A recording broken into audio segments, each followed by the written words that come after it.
G'day guys, so Kia have just unveiled the new Kia Tasman and they've given me all the details to share with you, including how it looks, what the interior is like, and finally what engines and drivetrains it will get. We finally have confirmation. I was actually the first in the world to take you for a walk around of the Kia Tasman prototype back in Korea a few months ago, and literally right after filming this, I'm heading straight to Tasmania for the launch event to check it out, not camouflaged, in person for myself. But before I go, I do have to be totally honest with you. There are some things that I think the all-new Kia Tasman truck does very, very well, and some truly baffling bad things it does too. Now that we have all of the details, I'm going to share with you everything you need to know, the good, the bad, and the downright ugly about the all-new Kia Tasman. So, let's start with the looks. What better place? I have to be totally honest with you about this. This thing is really quite ugly. The weird thing is that Kia have so many good hits on their hands with the Kia EV9, great looking 7-seat SUV, Kia EV3, a great small little SUV. But this Tasman, and I don't say this lightly, I just have to be totally honest, it is one of the worst looking vehicles I think I've ever seen. I'll reserve final judgment for a couple of days until I see it in person without the camouflage, which of course, make sure you subscribe to see that when it lands first. You don't want to miss it. But right now, these images of the Kia Tasman make me genuinely wonder why Kia thought this was a good idea. Let's just say Kia did not hold back with the exterior design. Up front, you have a massive grille with Kia's flat logo and signature tiger nose grille. It does have a really masculine square design. I like that. And Kia brag about the fact their front and rear windshields are very intentionally steeply raked for better visibility and also stance. However, I do hope they have thick glass because, especially on Australian highways, which are notoriously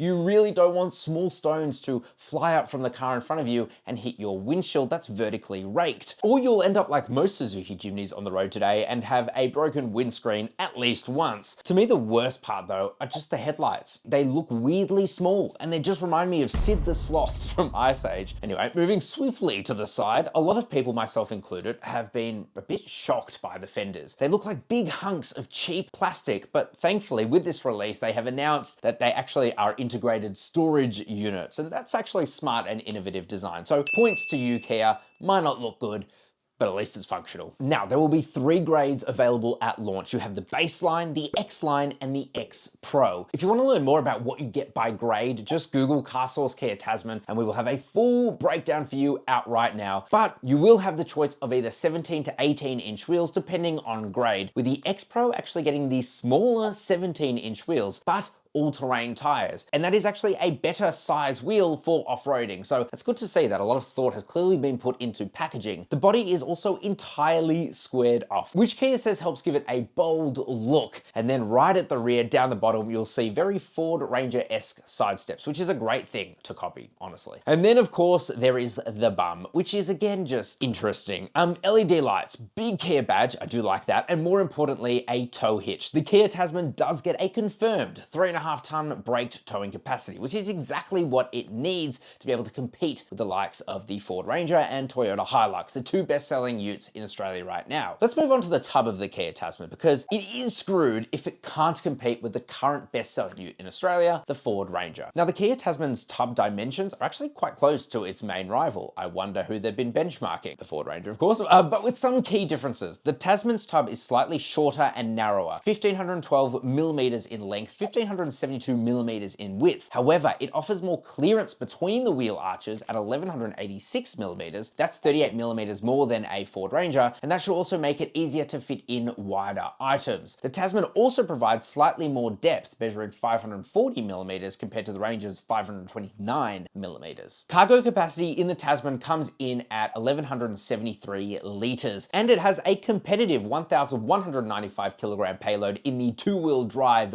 baseline models, but the minimum payload for the X Pro is actually 1,017 kilograms, and that is pretty damn good. Kia is also offering several pretty versatile tub configurations. You can get it with a single decker and a canopy with butterfly doors and roof racks, along with a double decker setup featuring a sliding tonneau cover. You'll have additional options, including a sports bar for outdoor gear and a ladder rack for rooftop tents. And the X Pro trim also adds functionality with a 240 volt power outlet, which is really useful for off-grid applications. No, it's not the 6 kilowatt of total output that you'd find in a BYD Shark 6, but it's still pretty good for a non-hybrid vehicle. or electric vehicle in any way. All right, let's talk interior of the 2025 Kia Tasman, because this is a huge hit from Kia. They have done a very good job. It's clearly aiming to tick literally every box of what anyone wants in a ute. And it's clear that Kia has also tried to keep things both practical and modern. It's got a pretty straightforward layout, which is honestly a good thing. No one wants to be overwhelmed by a million buttons, but what stands out here are the 3 screens. You've got two 12.3-inch displays for the driver and infotainment, and then a smaller 5-inch control screen for your air conditioning controls. It's definitely up-to-date tech-wise as well. It's got wireless Apple CarPlay and Android Auto as standard, of course, and if you're into music, you can upgrade to an 8-speaker Harman Kardon sound system, which should deliver pretty decent sounds, especially considering some of Kia's most recent sound systems. Though I'll need to sit inside one to see how it actually performs. I also do love the steering wheel. I think it looks pretty sick as well, and the whole center stack looks like there's plenty of space there too, with wireless charging for your phone as well. The back seats actually recline between 22 and 30 degrees, which is actually very impressive, so you won't be stuck sitting bolt upright on long drives. And with 940 millimeters of legroom, adults should fit relatively comfortably. There's also 33 liters of hidden storage underneath the rear seats, handy for stashing things you don't want rolling around the cabin or seen by others, if you know what I mean. And Kia is definitely jumping on that sustainability train with this one. The seats are wrapped in bio-PU synthetic leather, and some materials in the cabin are made from recycled PET fabrics. We kind of need to reduce our carbon emissions, so I don't mind that. Though whether it's a deal breaker for ute buyers will remain to be seen. I doubt it, but maybe you vehemently hate the environment and therefore won't buy a Kia Tasman as a result. One thing I really appreciate here is the simple, functional design of the center console. It's not trying too hard. Got fewer buttons, a multi-function steering wheel, and a large honeycomb pattern air vent to keep things minimal and practical. They've even added a folding console table that can double as a workspace or table for eating your food if you need to work from the road. So fantastic. And when it comes to the cabin's look, you've got a few different color options, including two-tone combinations like deep green and terracotta brown on the higher spec X-Line and X-Pro trims. It's a nice touch, but again, I'll need to see how these colors hold up over time and how they fit with the rest of the design. But from what I've seen so far, the Tasman's interior looks functional, comfortable, decently equipped for both work and leisure. And honestly, I think this could be the new benchmark of the class. But again, wait a couple of days, make sure you subscribe, and I'll let you know when I actually sit inside of it. Well, for me, it's today. Alrighty, let's dive into the Kia Tasman's drivetrain. I'm excited to talk about it because there's been a lot of speculation, including for myself. At first, we thought it would come out with a nice V6. Now we know it's not. In Australia, the Tasman will only come with a 2.2 litre 4-cylinder turbo diesel engine, producing 154 kilowatt of power and 441 newton meters of torque. Over in Korea, they actually get a 2.5 litre turbo petrol engine with 207 kilowatt of power and 421 newton meters of torque. Sadly, in Australia, we're not going to get that engine. Kind of wish we were, because it sounds pretty awesome. Still, Kia claims that the Tasman can hit 0 to 100 kilometers an hour in just 10.4 seconds, while the petrol manages 8.5 seconds. Now, that sounds decent, but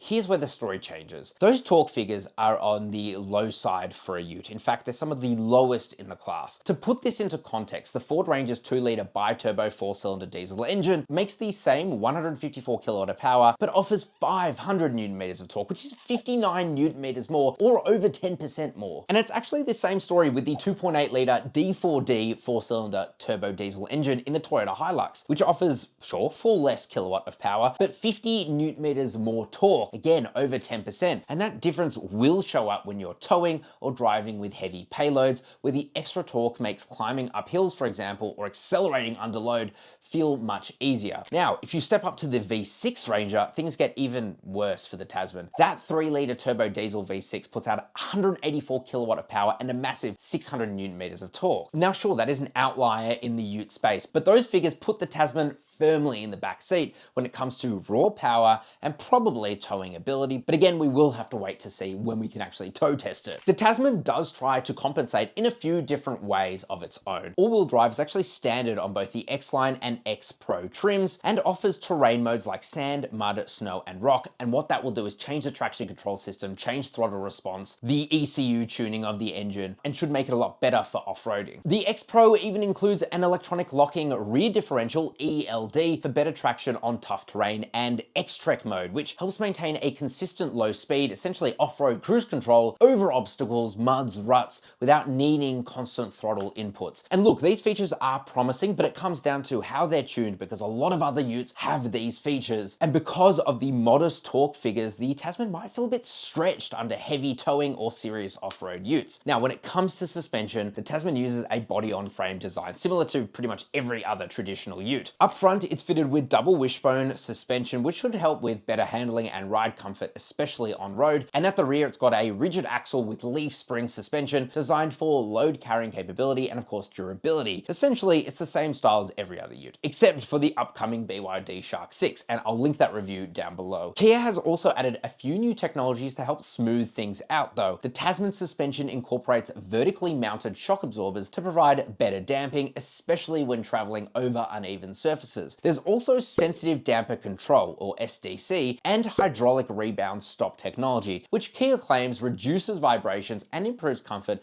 by preventing harsh bottoming out over rough terrain. They will never admit this, but they have been benchmarking the Ford Ranger as the #1 competitor, and they are trying to get a better ride than even the Ford Ranger. So this will be really interesting, especially considering that the Tasman is actually tuned almost entirely. In fact, most of its development has happened in Australia. So yeah, this might actually dethrone the Ford Ranger in terms of ride comfort. Of course, without testing it though, it's hard to say how well it will hold up under real world conditions. Okay, let's talk off-road capability now. So the Kia Tasman brings a pretty well-rounded set of off-road features, especially in the X-Line and X-Pro trims, both of which come with a full-time all-wheel drive system and include a center locking differential to help distribute power evenly between the front and rear axles. The X-Pro trim adds an electronic locking rear differential, or ELD they call it, giving it more traction in pretty challenging situations such as when a wheel loses contact with the ground. For more serious off-road work though, the Tasman also offers low-range gearing, providing the necessary torque multiplication to tackle steep inclines or navigate rough trails at low speeds. The X-Line and X-Pro trims also come equipped with terrain modes, tailored to various surfaces including sand, mud, snow, and rock. The rock mode, which is actually exclusive to the X-Pro, helps the Tasman crawl over boulders and rough surfaces with much better control. Ground clearance is another pretty strong point, with the X-Pro trim offering 252mm of ground clearance. That's plenty. The other models provide 224mm of clearance, which is still respectable for most off-road use. It's also got steel underbody protection, which is always good to see. And for water crossings, the Tasman's air intake is actually tucked into the fender, and that gives it an 800mm water fording capability at speeds of up to 7 kilometers an hour, and that's actually very good. There are other practical touches as well, including a ground view monitor, which they're confusingly calling GVM,